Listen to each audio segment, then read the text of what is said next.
Good evening and welcome to Ignite News on 6 at 6. It's Tuesday, July 1st, 2025. I'm Rihanna Nikram. Thanks for joining us. Here are the headlines. President Ali denies hiring U.S. lobby firm to target opponents.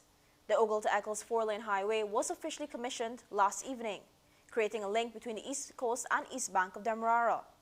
Queen's College is marking 50 years since admitting girls, a milestone in the school's 180-year history. And President's College has won the 2025 ExxonMobil Inter-Schools Kayaking competition. President Dr. Irfan Ali today firmly denied that his government hired a U.S. lobby firm to target political opponents in Guyana. Speaking to reporters, the president described such claims as misleading. You know we have a threat. We have a threat with Venezuela. You know that Venezuela has threatened the territorial integrity and sovereignty of Guyana. You're aware of this. We are aware that we have serious danger with Venezuela. You're aware that Venezuela brought their Navy vessel into our waters. So we have the capability that is necessary with our allies to keep our allies informed and to work with us in ensuring that at the diplomatic level, our message, and at the diplomatic level, our communication is intact. His remarks come in response to a tweet from U.S. Congressman Carlos Gimenez, who accused sanctioned Guyanese businessman Azrin Mohammed of being a puppet of Venezuela's Nicolas Maduro regime. Following this, Mohammed accused the government of hiring the U.S. lobby firm Continental Strategy to go after him using taxpayers' money. President Ali dismissed these allegations, stating the U.S. congressman was clear in his comments. Is he a threat to our diplomacy? Yes. Is our diplomacy linked to our national security? Yes. Is our security linked to our relationship with key allies like the U.S. in defense of our border? Yes, it is. This does not require rocket science. These are the facts. Our national security and the greatest threat is that of Venezuela. Is Azrin Mohammed a threat to the defense of this border against Venezuela? Yes, because our key ally has identified him to the extent that he is sanctioned by them. Mohammed was sanctioned by the U.S. for gold smuggling and tax evasion, and not by the government of Guyana. Azrin Mohammed has defrauded Guyana in the documents that the U.S. government has of $50 million in the last couple of years alone. This is no saint we're talking about. This is a man that is dangerous to our society. He has defrauded the state. He is sanctioned by the United States. He is sanctioned by OFAC. When you are sanctioned by OFAC, you are in breach of major international laws and treaties. That is who Azrin Mohammed is. Let us not reshape that. It's not the government of Guyana that sanctioned him. It's the United States of America that sanctioned Azrin Mohammed. It's the Reuters.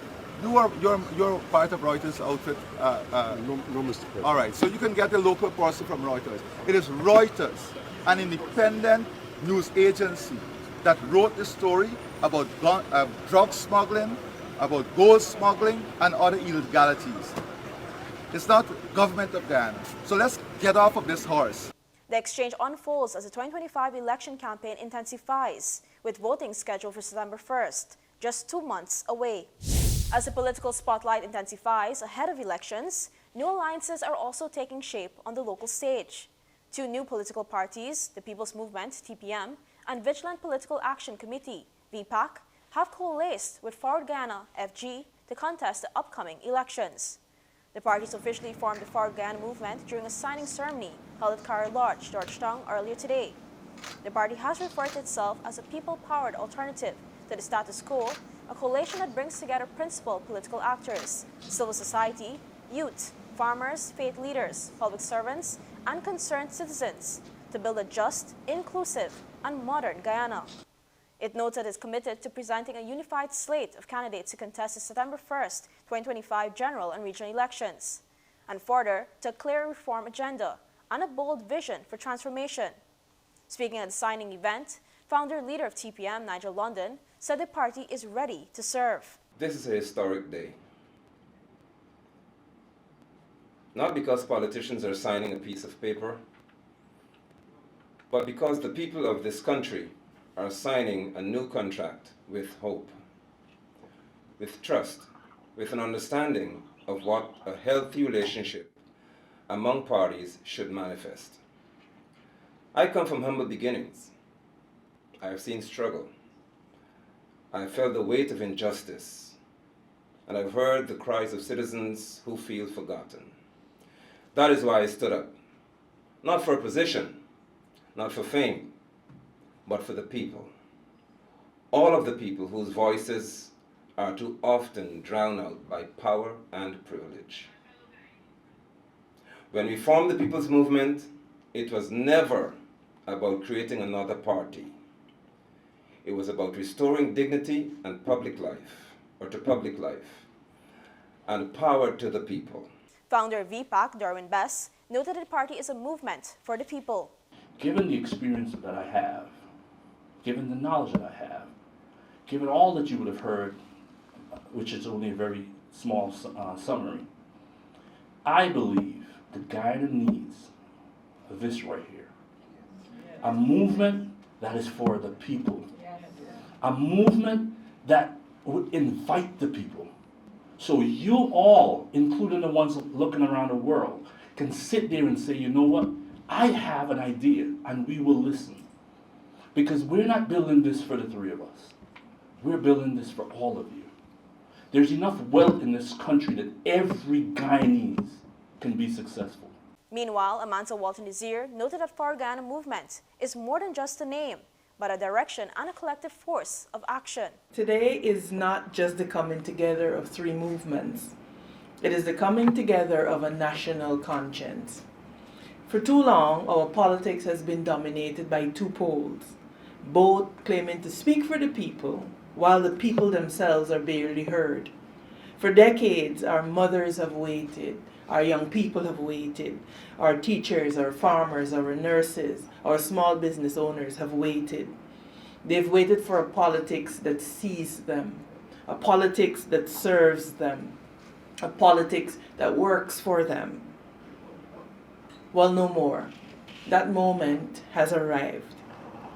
Today, Forward Guyana, the People's Movement, and VPAC, we come together, not as competitors, but as co-builders of a new Guyana.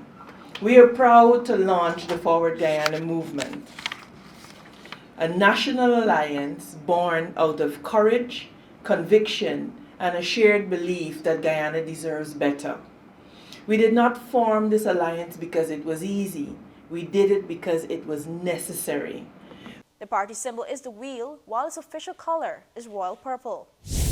Guyana's newest infrastructure milestone is now officially open.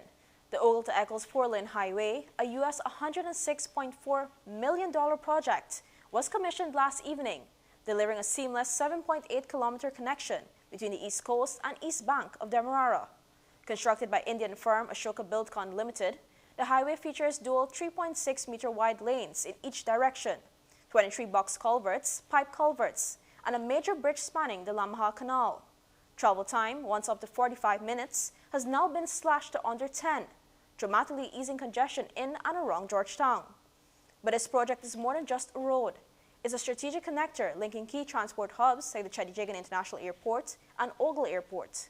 It also unlocks tens of thousands of new house lots and creates a foundation for future residential and commercial development along the East Coast East Bank corridor. Ignite News reporter Kaylee Carter was there and filed this report. Thank you, Rihanna. I'm standing here at the Ogle Airport Junction where the long-anticipated Ogle-Eccles Highway has just been officially commissioned.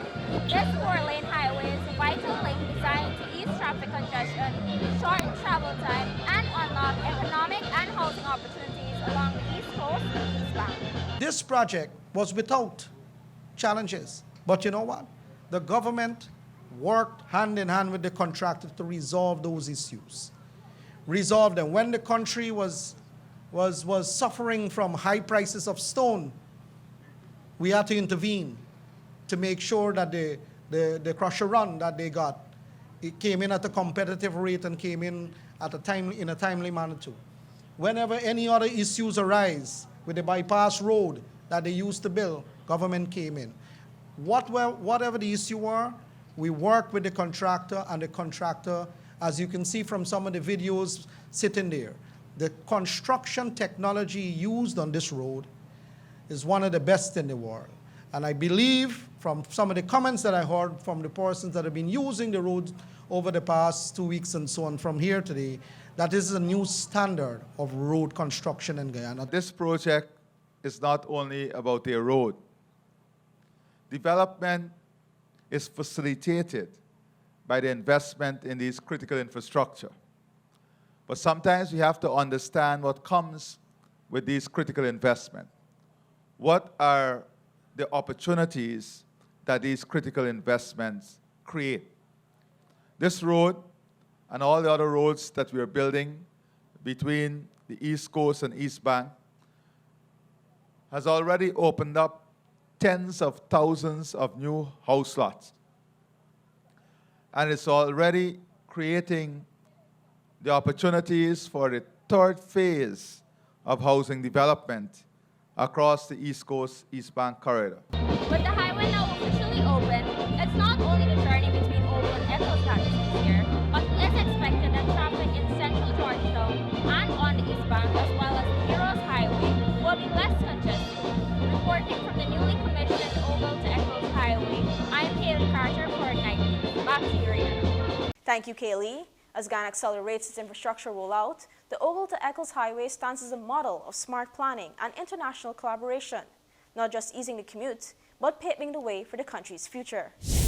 While crime is down, Commissioner of Police Clifton Hicken said the force continues to work with communities to build transparency and effect better policing. He shared this view during the weekly podcast, Safeguarding Our Nation, which aired today. Guyana is a small country. And whenever there's a crime, it circulates around all the news. And so it gives us work to do as members of the Guyana Police Force. Yes, we know crime is down. But guess what? The public is not feeling it because they're not engaging the police within the regions and the branches. And so at the commissioner level, we have an open door policy. At the commanders and the ELT level, subdivision level, we have open door policies. But guess what? We are striving every day to be more transparent as a police force. You can see we're improving the force through diversity. We've been putting up additional outposts. We've been filtering body cameras to the policemen to ensure there's transparency. And we're doing everything in our power to ensure that the public understand what we're doing and they can embrace us in this regard as a country. There has been an issue of public trust in the police force, an issue the commissioner acknowledged, but said every effort continues to be made to have this addressed. No police is above the law. Similarly, no civilian is above the law. We have the commissioner of police, you can come to me. We have the ELT, you can go to them. The divisional branch commanders and every station. Why? I've placed it as a policy, open door. Everybody must access the public and the public must access the police at their levels. Very importantly for us, we have the PAC, meaning the Police Complaint Authority, that deals with when members of the public and the police are at refer, but more importantly, the Office of Professional Responsibility. They're dealing with reaching of SOPs and OPRs and the rest of it. And so if there's an issue with members of the public, let me just assure you, and if all the others fail, just stick with me. Come to the Commissioner's office and I'm going to ensure it's done. The force has completed a strategic plan which outlines 6 pillars: developing its human resources, infrastructure, partnership, operation, performance, and professionalism and accountability. Greater efforts have also been placed on building relations with communities and decentralization of services, such as fitness, passport, and clearance, as well as avoidance of lethal force with the introduction of the stun gun. When we return, tackling gold smuggling and celebrating 50 years of girls at Queen's College. Stay with us. The ExxonMobil Guyana Global Super League is back and it's bigger than ever. Defending champions, Rangpur Riders return to defend their crown. But the Warriors, the proud hosts, are ready to battle on home soil. The best from Australia, New Zealand, and the UAE join the fight for global glory. The ultimate test, the ultimate prize. It's the clash of the T20 champions. Get your tickets now at Warriors Box Office or GSLT20.com. Welcome back. From policing public trust to protecting Ghana's borders, here's how gold smuggling is now a national priority. Ghana will dedicate enormous resources to tackling illicit gold smuggling, especially activities linked to neighboring Venezuela. This is a commitment made by President Dr. Irfan Ali during remarks at the 249th U.S. Independence Celebration, hosted by the U.S. Embassy on Friday. He said Ghana had received the latest U.S. advisory on the matter and would be taking action in support of regional and international security. Only today, the U.S. reminded all of its partners about the serious threat with Venezuela as it relates to gold smuggling. And we have received that advisory today, and we want you to know that we are putting enormous resources into ensuring that the threat of illicit gold smuggling that can help to empower or safeguard undemocratic forces are uprooted. President Ali also thanked the United States for its unwavering support of Ghana's territorial integrity, describing the gold smuggling issue as a shared concern that deepens cooperation between the two countries. On the topic of military and security collaboration, U.S. Ambassador Nicole D. Thoreau highlighted an expanding partnership. This year, we've expanded our law enforcement partnership as well, with knowledge exchanges and joint activities involving the NYPD, FBI, and DEA, working hand in hand with the GDF, GPF, KANU, and SOKU. Our agencies work incredibly well together. She pointed to the DEA KANU seizure of thousands of kilos of illegal drugs last August as proof of how successful joint operations have made Guyana a stabilizing force in South America and the Caribbean. It is a golden milestone for one of Ghana's most prestigious secondary schools. Queen's College is celebrating 50 years since it first admitted girls, marking a transformative chapter in the institution's 180-year history. The celebration, organized by Queen's College Old Students Association, also known as QCOSA, honors the first cohort of girls who entered the school in 1975. These trailblazers helped shape what will become a fully co-educational environment, committed to academic excellence and inclusion. I was one of the first girls to have entered Queen's College as a part of co-education in 1975. I left Bishop's High School to go to Queen's College as part of co-education. I was chosen as one of the girls to go over there, and my journey there, I really did enjoy Queen's College a lot. That was the best school I've attended, and I enjoy my stint. We had quite a lot of games, and it was nice interacting with our fellow male students. Founded in 1844 as an all-boys school, Queen's College was known for its elite status and high academic standards. In 1975, after more than 130 years, a small group of high-achieving girls, including Kathleen Thompson, were admitted. Thompson recalled how their inclusion changed not only the student body, but the entire school culture. I would say that having come over from Bishop's, because I spent 1 year at Bishop's High School, at first, some of us were resistant to having to make the change and attend Queen's College. We were a little apprehensive because we didn't know what to expect. But from the beginning, Queen's College opened its arms, as I said, and not just its doors, but its arms, and took us in. And our hearts have never left Queen's College since.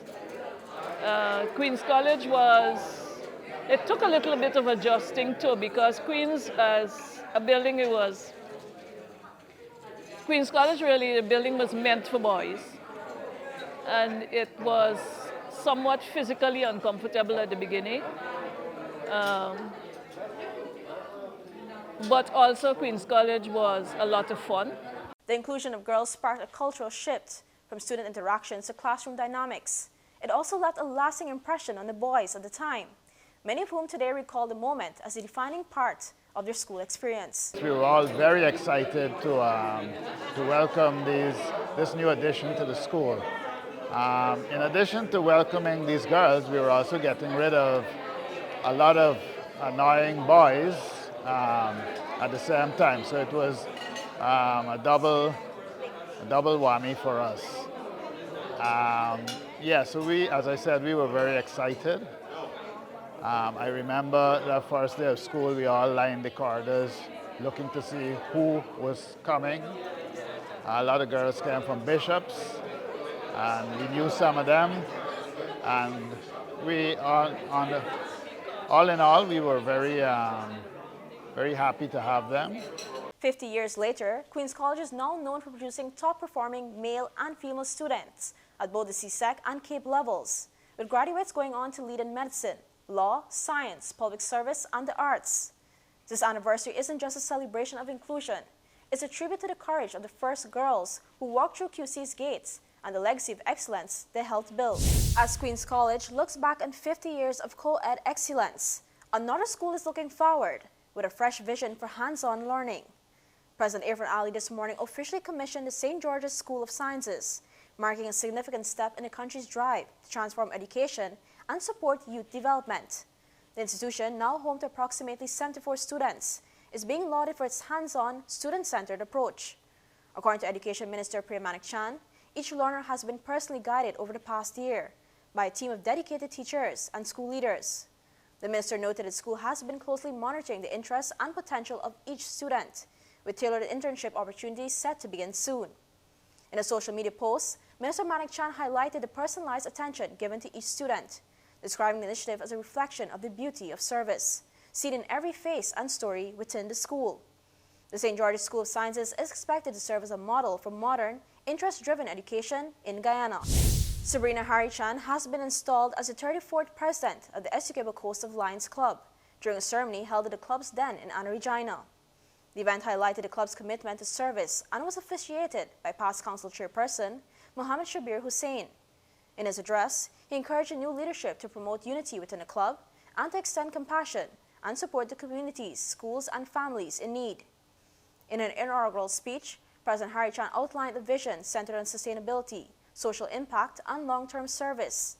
She pledged to grow the club's membership with passionate volunteers, implement meaningful community projects, and strengthen the club's financial and operational foundations.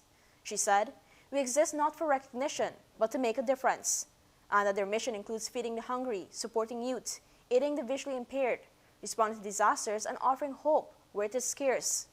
Outgoing President Tria Austin reflected on the term with gratitude, emphasizing the teamwork and unity that helped the club achieve its goals.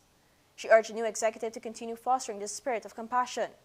The 2025 to 2026 Executive Board includes First Vice President Sariva Ramprasad, Second Vice President Verna Young, Secretary Sunita Narayan, Treasurer Sophia Raghunandan, and other members committed to advancing the club's humanitarian mission. Together, this team begins its term with a clear message that kindness, when purpose-driven, can transform communities. When we come back, tragedy in Agricola, triumph on the track, and students paddling their way to national glory. Fuel it up and drive, super 95, tune up. Fuel it up and drive, super 95, tune up. Protect your fuel system, boy. High mileage and performance, boy. gov't Super 95 gasoline gives you more reasons to drive and is available at 56 service stations nationwide. For affordable price, high performance, and high mileage, choose gov't Super 95 gasoline. Fuel it up and drive. Your business is built on hard work, vision, and the drive to succeed. At GBTI, we understand what it takes to grow. That's why we offer Grow, a small business service designed to help your business expand, adapt, and reach its full potential. From new opportunities to new milestones, we're here to support you every step of the way. Grow from GBTI. Progress starts here. Thanks for staying with us. We begin this segment with a developing story out of Agricola. A territorial shopkeeper, Romel Bowlers of Brutus Street, Agricola, East Bank, Demerara, was tragically shot and killed yesterday in Titus Street, Agricola. The shooting occurred at approximately 8:30 a.m. Police reports indicate the Bowlers had left his home around 8:15 a.m. to feed pigs at lot 166 Titus Street when he was suddenly attacked. According to investigators, Bowler's sister was nearby when she overheard bystanders saying that her brother had been shot. She immediately rushed to the scene where she found Bowlers lying motionless on his back in front of a pig pen, bleeding from multiple gunshot wounds. An ambulance from the Eccles fire station responded quickly and transported Bowlers to the Diamond Diagnostic Center. Unfortunately, medical personnel pronounced him dead on arrival. Police officers from the Criminal Investigation Department, CID, processed the scene, recovering one spent 9mm shell. The body showed gunshot injuries to the right shoulder, abdomen, and right elbow. Bowler's remains were taken to the Memorial Gardens Funeral Home, where a post-mortem examination is pending to determine the exact cause of death. The police have launched an ongoing investigation into the incident. In sports, the Athletics Association of Guyana wrapped up its 2025 National Senior Championships on Sunday after 3 thrilling days of competition at the National Track and Field Center. Athletes from the Ghana Defense Force GDF dominated the meet. The soldiers were led by Shamar Horatio, who stormed to victory in the men's 200 meters with a time of 20.72 seconds, part of a clean sweep for his team.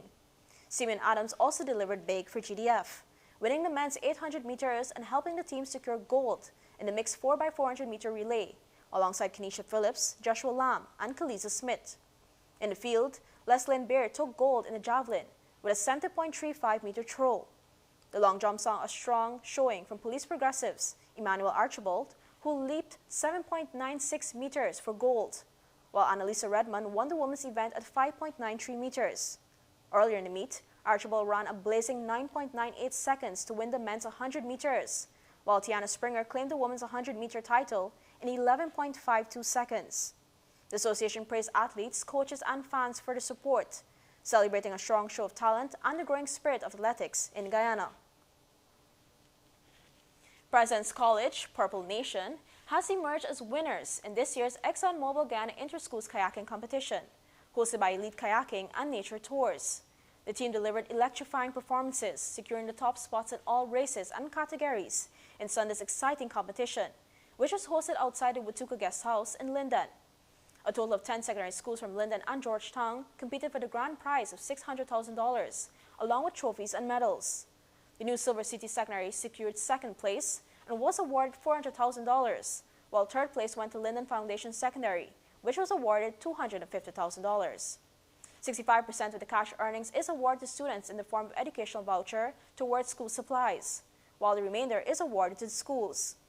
Main organizer of the event and owner of Elite Kayaking and Nature Tours, Dr. Dion Anderson, said the competition, which is now in its 4th consecutive year, is aimed at fostering healthy competitive spirit among students. So my lifeguards and I, who are from various secondary schools in Linden, we kind of sat down and just kind of had our usual chat and boasting which school would beat another school in kayaking. So, for example, they were saying, if we were to have a kayaking competition, this school would win, that school would win. I was like, no, my school would win. And then we said, well, let's put it to a test. And we basically said, you know what, let's come up with this idea of inter-schools kayaking competition, because it was really birthed after over lunch. And we were talking about back in the days with school sports, which school was the reigning champions, and we were boasting of our schools for typical inter-school track and field. And we said, you know what, if it were kayaking though, this school would take a beating, or this school would waste it, because it was a competitive gap between each other. And we said, let's put it to the test. And we said, reach out to the schools, and they were most excited. And we just started to do it in 2022. Dr. Anderson said the sport has also provided an opportunity for students who have never participated in sports before to be part of a meaningful activity. Some students that never even had any experience in running or participating in sports before, kayaking was the first time they actually participated in the sports, because they found a niche where they were comfortable and they would be accepted. Because some of them are not good runners, they're not good, track and field people, but they know they can paddle, and they definitely wanted to give it a try because it was so novel. And so they came out, and the champion boy for that inaugural year, interestingly, he had never done anything for sports in his school, but he came out as a champion for his school in the inaugural competition.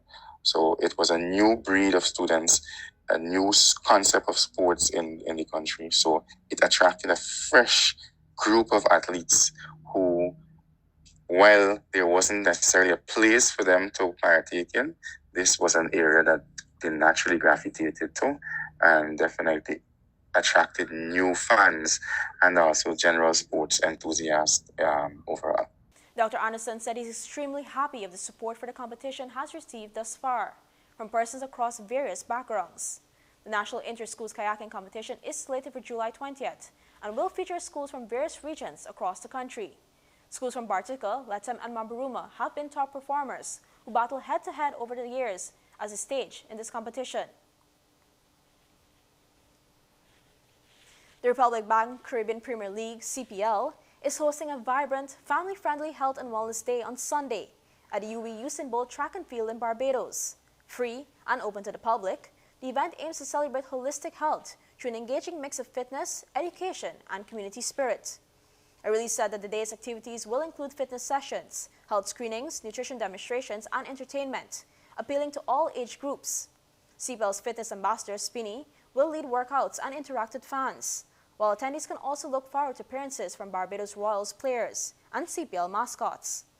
This initiative is part of CPL's ongoing efforts to promote health and wellness throughout the Caribbean, emphasizing the small steps individuals can take to live healthier lives. The event also highlights CPL's commitment to working alongside communities and health stakeholders.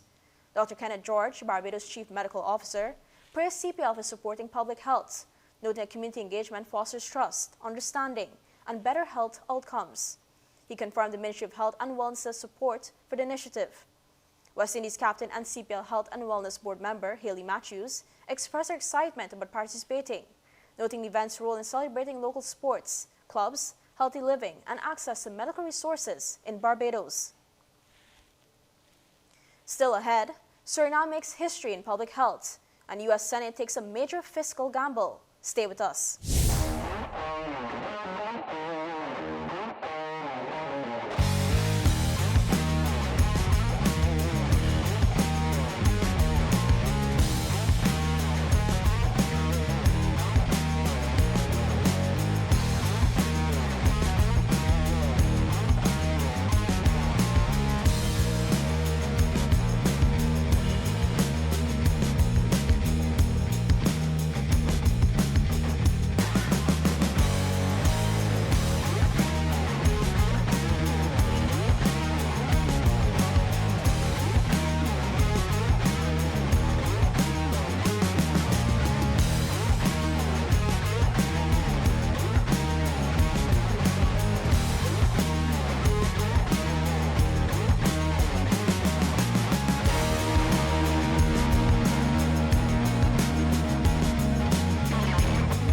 Welcome back. We begin with a groundbreaking achievement out of the Amazon region. Suriname has made history, becoming the first country in the Amazon region to be certified malaria-free by the World Health Organization, WHO. This milestone caps off nearly 70 years of public health work, reaching deep into the country's remote rainforests and diverse communities. WHO Director General Dr. Tedros Ghebreyesus called it a powerful example of health equity, saying every country should ensure access to malaria testing and treatment. Suriname is now one of 46 countries and one territory worldwide, and just the 12th in the Americas to eliminate malaria, according to the Trinidad and Tobago Guardian. The Pan American Health Organization credits Suriname's success to fast case detection, strong community outreach, and a relentless focus on hard-to-reach populations. Outgoing Health Minister Dr. Amar Ramadan says the benefits go beyond health, boosting economic growth and tourism. But he warns the fight isn't over, and vigilance is key to keeping malaria out for good. Suriname's malaria eradication efforts began in the 1950s, initially targeting the coastal region. By the 1960s, focus shifted to the forested interior, leading to this historic achievement. In international news, the U.S. Senate has narrowly passed President Donald Trump's massive tax and spending bill, paving the way for one of his key domestic priorities to become law. The $3.3 trillion package passed 51-50, with Vice President J.D. Vance casting the tie-breaking vote. Just 3 Republican senators, Susan Collins of Maine, Ron Paul of Kentucky, and Tom Tillis of North Carolina broke ranks. The bill makes Trump's 2017 tax cuts permanent, adds new tax breaks for tipped workers and seniors, and pours billions into immigration enforcement. But it also slashes Medicaid and other safety net programs, prompting pushback from moderate Republicans. The nonpartisan Congressional Budget Office warns the bill would add $3.3 trillion to the national debt, raising long-term borrowing costs and risking cuts to public services. The legislation now heads to the House, where the Republican majority is razor-thin, and both hardliners and moderates have signaled concerns. Trump is pushing for final passage before July 4th, and House Republicans are under intense pressure to deliver. Finally, a brutal heat wave is scorching Europe, shutting schools, halting trains, and triggering deadly wildfires. Italy has banned outdoor work during peak heat in some regions after a construction worker died near Bologna yesterday. It is one of several suspected heat-related deaths. The country has issued heat wave red alerts to 17 cities, including Milan and Rome. France closed nearly 1,900 schools and even shut the top of the Eiffel Tower, while Spain confirmed that last month was its hottest June on record, with sea temperatures hitting 30 degrees Celsius, 6 above normal. In Turkey, wildfires forced the evacuation of around 50,000 people. And in Germany, some fled to ski slopes just to escape the heat. To help residents cope, the Red Cross opened air-conditioned climate refuges in southern Spain, offering shelter from the scorching sun. According to EU scientists, there's more to come as the Mediterranean is heating twice as fast as the global average, with more frequent, longer-lasting heat waves. Experts blame climate change, warn that more extreme heat is ahead. Across the region, tourists and locals are adjusting, rising early, seeking shade, and preparing for hotter summers to come. And that's all for this edition of Ignite News on 6 at 6. For more stories, visit ignitenews.com or follow us on social media. Thanks for watching. I'm Rihanna Nikram. See you tomorrow for more Ignite News.